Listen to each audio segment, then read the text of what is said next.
Hello guys, welcome back to this channel. तो आज मैं एक्सप्लेन करने वाली हूँ खाकी सीजन 1 के एपिसोड 2 को। मैंने इसका पहला एपिसोड ऑलरेडी एक्सप्लेन कर दिया है, तो वो आपको मेरे चैनल में मिल जाएगा और मैं उसका लिंक अपने डिस्क्रिप्शन बॉक्स में भी ऐड कर दूंगी, तो आप लोग वहाँ से भी देख सकते हैं। तो चलिए एक्सप्लेनेशन को स्टार्ट करते हैं। इस एपिसोड की स्टार्टिंग में हमें दिखाया जाता है कुछ लोग जो होते हैं वो एक गाँव में आ रहे होते हैं और हमें यहाँ पर चंदन महतो को दिखाया जाता है जो की अपने घर में सो रहा होता है। अब उसके दरवाजे पर कुछ लोग आते हैं और वो उससे कहते हैं कि तुम्हें अपनी बाबू ने बुलाया है और हमारे साथ चलो। इसके बाद हमें दिखाया जाता है चंदन जो होता है अब वो अपनी बाबू के पास आता है जिसका कि वो ट्रक चला रहा था। अवनी उससे कहता है कि ट्रक कहाँ गया और वो उसको यहाँ पर बहुत मारता है और कहता है कि तूने हमसे बिना पूछे ऐसा काम क्यों किया और तुझे हमने नौकर बनाया था, मालिक नहीं। यहाँ पर वो उसकी सैलरी उसको देता है जितने दिन उसने काम किया था और इसके बाद वो पुलिस को यहाँ पर बुला लेता है। जो यहाँ पर चंदन होता है वो उससे मना कर रहा होता है, लेकिन जो अवनी होता है वो उसकी बात नहीं सुनता। अब चंदन गुस्से में आकर उसके पैर पर गोली मार देता है और यहाँ से वो अपनी की बाइक लेकर चले जाता है। यहाँ पर हमें एक डायलॉग सुनाई देता है कि शैतान और साधु का जन्म 2 बार होता है और यहाँ पर शंकर का दूसरा जन्म था। इसके बाद हमें पुलिस को दिखाया जाता है जो कि चंदन को हर जगह ढूंढ रही होती है। इसके बाद हमें अभियोदय को दिखाया जाता है जो कि बैडमिंटन खेल रहा होता है। अब यहाँ पर गाँव के कुछ लोग आते हैं और उससे हेल्प मांगते हैं। तभी यहाँ पर एक आदमी आता है और वो यहाँ पर अभियोदय से कहता है कि मेरे बेटे को इंजीनियरिंग करनी है और उसकी पढ़ाई में कुछ पैसे कम पड़ रहे हैं और वो उससे हेल्प मांगता है। लेकिन जो अभियोदय होता है वो उसको पैसे नहीं देता और वो उससे कहता है कि अपने बेटे को हमारे खेत में भेज देना, वो कल से हमारे खेतों में काम करेगा। इसके बाद हमें शंकर महतो को दिखाया जाता है जो कि चंदन महतो का कजन ब्रदर होता है। अब वो चंदन से आकर बताता है कि उसको पुलिस हर जगह ढूंढ रही है और उसको अभियोदय भी ढूंढ रहा होता है। जो चंदन होता है वो शंकर से कहता है कि किसी को फोन लगाओ और मदद मांगो, लेकिन उनकी कोई भी हेल्प नहीं करता। तो हमें दिखाया जाता है जो चंदन होता है वो खुद ही अभियोदय के पास आ जाता है। यहाँ पर आकर वो अभियोदय को अपने साथ हुई सारी बातों को बताता है और वो उसको अपनी बातों से इम्प्रेस कर लेता है। अब जो अभियोदय होता है वो उसको अपने साथ ही काम पर रख लेता है और वो अवनीश बाबू को कॉल करके कहता है कि इस आदमी को अब भूल जाओ और चंदन के ऊपर आज से हमारा हाथ है। इसके बाद हमें मुक्तेश्वर चौबे को दिखाया जाता है जो कि सीएम के पास आया होता है और वो अपनी प्रमोशन की बात कर रहा होता है। सीएम उससे कहता है कि हम तुम्हारी जगह पर किसको रखें। जो मुक्तेश्वर होता है वो अमित लोधा का नेम को सजेस्ट करता है और सीएम भी उसकी बात मान लेते हैं और अमित लोधा को नई पोस्ट दे देते हैं। अब अमित लोधा की पोस्टिंग नालंदा में होती है जो कि पटना में होता है। इसके बाद हमें 1 महीने बाद का सीन दिखाया जाता है। जो अभियोदय और उसका भाई होता है वो अमित से मिलने के लिए आए होते हैं। यहाँ पर एक भरता नाम का आदमी होता है और उसका भाई भी होता है। अब इन लोगों में आपस में थोड़ी बहस हो जाती है। अब यहाँ पर दिखाया जाता है जो अभियोदय का भाई होता है वो यहाँ पर आकर अमित से मिलता है। इसके बाद हमें कुछ दिनों बाद का सीन दिखाया जाता है। जो अभियोदय होता है वो चंदन और अपने साथियों के साथ कहीं पर जा रहे होते हैं, तभी उनकी गाड़ी पर जो भरता के आदमी होते हैं वो लोग हमला कर देते हैं। इस हमले में वो बच जाता है, लेकिन वहाँ से आने के बाद वो किसी बड़ी हमले की प्लानिंग करता है। अब हमें रात में शादी का सीन दिखाया जाता है जहाँ पर भरता भी होता है।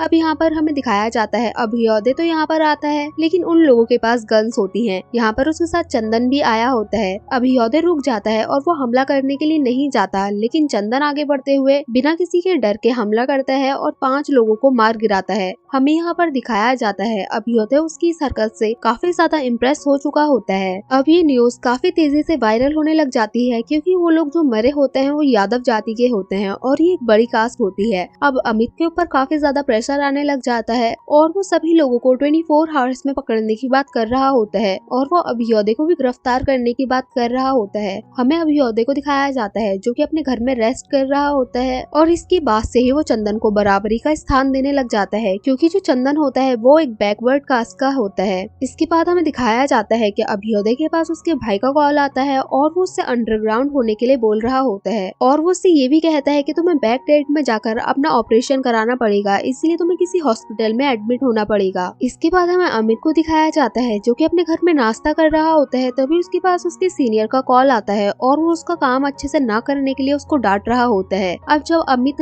ऑफिस में जाता है तो हमें दिखाया जाता है कि उसके पास सीएम का कॉल आता है और वो भी उसको काफी खरी खोटी सुना रहा होता है और अपने काम को अच्छे से करने के लिए बोल रहा होता है क्योंकि जो लोग मरे होते हैं वो बड़ी जाति के होते हैं। इसके बाद हमें दिखाया जाता है एक कांस्टेबल आकर अमित से कहता है कि आप राजपूत हैं और आपने हमें बताया नहीं। तभी हमें दिखाया जाता है कि मुक्तेश्वर का कॉल आता है अमित के पास और वो भी उससे कह रहा होता है कि तुम उन लोगों को इसलिए गिरफ्तार नहीं कर रहे हो क्योंकि तुम भी राजपूत है और वो लोग भी एक बड़ी कास्ट से हैं। अब अमित कहता है कि मैं इन सब चीजों को नहीं मानता हूँ और वो अपने काम को अच्छे से कर रहा होता है। अब हमें दिखाया जाता है कि रात में अमित के पास किसी का कॉल आता है और ये सीन यहीं से कट हो जाता है। अब नेक्स्ट मॉर्निंग हमें अभियोदय को दिखाया जाता है जो कि हॉस्पिटल में आया होता है। अब वो हॉस्पिटल के अंदर जाता है और एक रूम के अंदर जाकर अपने हैंड को वॉश कर रहा होता है। तभी वो देखता है कि उसके बगल में बहुत सारी पुलिस खड़ी है। अब जैसे ही वो बाहर देखता है तो देखता है कि अमित काफी सारी पुलिस फोर्स के साथ उसको अरेस्ट करने के लिए आया होता है। इसके बाद हमें रात का सीन दिखाया जाता है। जो अमित होता है वो एक नंदन नाम के आदमी से मिलता है और वो उसको थैंक यू बोल रहा होता है क्योंकि उसी ने अभियोदय के आने के बारे में उसको बताया होता है। अब वो उसको पैसे देता है उसकी बेटी की पढ़ाई के लिए और ये वही आदमी होता है जो कि अभियोदय के पास स्टार्टिंग में हेल्प मांगने के लिए आया होता है। इसके बाद हमें जेल का सीन दिखाया जाता है जहाँ पर अभियोदय का भाई उससे मिलने के लिए आया होता है। अब उसका वकील इनको बता रहा होता है अगर ये 5 मर्डर का केस कोई अपने सर पर ले ले तो ये लोग आसानी से बच सकते हैं और वो कोई बैकवर्ड कास्ट का आदमी होना चाहिए। यहाँ पर जो चंदन होता है वही बैकवर्ड कास्ट का आदमी होता है। अब जो अभियोदय होता है वो चंदन से सारे खून का इल्जाम अपने सर पर लेने के लिए बोल रहा होता है और चंदन भी उसकी बात मान जाता है। इसके बाद हमें दिखाया जाता है चंदन से मिलने के लिए उसका भाई शंकर आया होता है। ये दोनों आपस में बात कर रहे होते हैं। शंकर उसको समझा रहा होता है कि उन लोगों ने ऐसा बोला जरूर है लेकिन वो ऐसा करेंगे नहीं। तभी हमें यहाँ पर दिखाया जाता है एक लेडी चमनप्राश नाम के आदमी से मिलने के लिए आई होती है जो कि उसका हस्बैंड होता है। अब यहाँ पर उसको पुलिस वाले अंदर नहीं जाने देते तो यहाँ पर जो चंदन होता है वो उसकी हेल्प करता है और उसको अंदर आने देता है। अब हमें दिखाया जाता है जो चमनप्राश होता है उसकी वाइफ उसके लिए खाना लेकर आई होती है तो वो आदमी आकर चंदन के साथ अपना खाना शेयर करता है और यहाँ पर चंदन उसको सारी बात बता देता है। अब चमनप्राश उससे कहता है कि ये जो लोग होते हैं वो इस्तेमाल करने के बाद फेंक देते हैं और वो उससे सावधान रहने के लिए बोल रहा होता है और एक तरह से वो उसको भड़का भी रहा होता है। इसके बाद हमें दिखाया जाता है जो चंदन होता है वो अभियोदय के पास आता है। अभियोदय सोच रहा होता है कि वो उसको नहलाने के लिए पानी लेकर आया है लेकिन जो चंदन होता है वो पीछे से आकर उसी की चैन से उसका गला घोटकर उसको मार डालता है और यहाँ पर अभियोदय की डेथ हो जाती है और यहीं पर ये एपिसोड एंड भी हो जाता है। सो गाइस हमें कमेंट करके बताना कि आपको ये एपिसोड कैसा लगा। अगर अच्छा लगा हो तो लाइक करें, शेयर करें और कमेंट करें और सब्सक्राइब करें इस चैनल को ऐसी ही मजेदार वीडियोस को देखने के लिए। और हाँ, बेल आइकन को दबाना ना भूलें। Thank you for watching guys.